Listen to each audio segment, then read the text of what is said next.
Welcome everyone, I would like to show you how to easily block automatic updates on your iPhone or iPad. The reason why you want to do this is maybe a new iOS build is out and it slows down your iPhone and you don't want to see every single day, do you want to update later tonight, do you want to update tomorrow, this update starting in 10 minutes, do you want to cancel it, right? Those pop-ups are insanely annoying, let me tell you.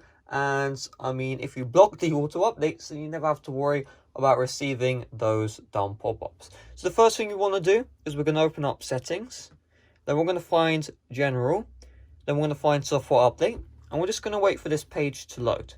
Now we see at the top automatic updates, and before you could toggle whether or not you wanted the iOS updates to automatically install. However, now we can choose whether or not the iOS updates download in the first place. So I'm going to turn off download iOS updates, and that means it's also not going to automatically install the updates.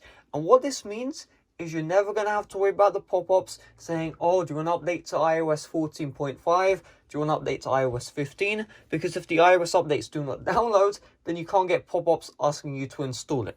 Now, one final thing you want to do is you want to go to iPhone storage and make sure any older update which you might have installed before is deleted. So it will say like iOS 14.3, just tap on it, then just tap on delete, and then you should never have to worry about being forcefully updated to the latest iOS firmware. If you don't have the option to disable the option to download updates, then that means you're on an iOS firmware which is too old. You probably want to look into the tvOS profile via free tools. Just go free tools, block updates, and it will install that profile for you.